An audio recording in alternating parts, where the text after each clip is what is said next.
So now let's do an example involving a quadratic formula, but given a quadratic equation that involves decimals, which is slightly more challenging than the regular sort of problem.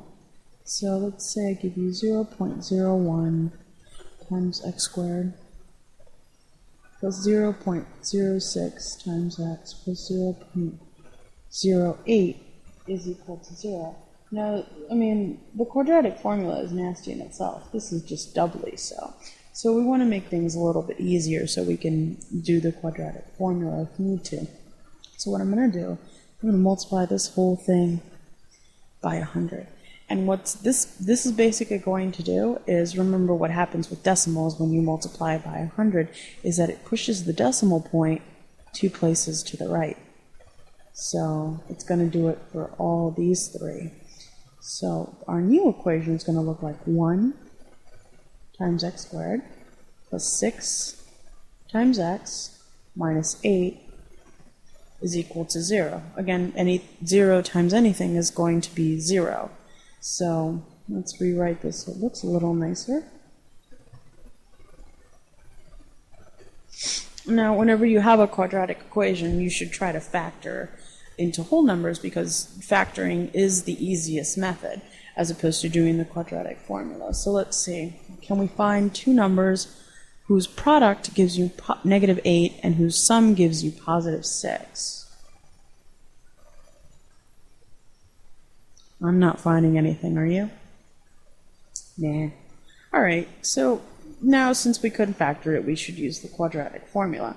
So recall what the quadratic formula states is if you have a quadratic equation in this form, then the solutions for x will be given by this.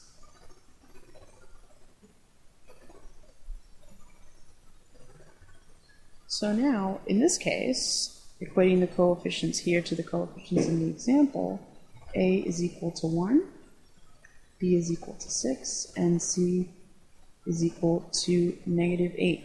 And remember, because in the quadratic theorem, these are all positive, if you see a negative in your example, you have to include it as as part of the coefficient. So now that we have our a, b, and c, we can find the solutions for x. So we get minus 6 plus or minus square root of b squared, which is 6 squared, which is 36, minus 4 times a times c. So 4 times 1 times negative 8, which is negative 32. So negative 32. And this is all over 2 times 1, which is also known as 2. So simplifying this further, we get minus 6 plus or minus 36 minus minus 32, which becomes 36 plus 32, which gives us 68.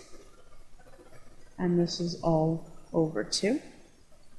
Now, simplifying this further, we can try to factor out a perfect square out of 68, and as it turns out, 4 times 17 is equal to 68. So we can rewrite this as the square root of 4 over the square root of 17, all over 2. And so finally we get minus 6 plus or minus 2 square root of 17 over 2. And again, note that the 6, the 2, and the 2 all have a factor of 2 in common, right? So we can actually factor it out and cancel it. So this becomes minus 2 times, positive 2 minus 3 plus or minus square root of 17 all over 2. So then the 2's cancel out. So our final answer is x is equal to minus 3 plus or minus square root of 17.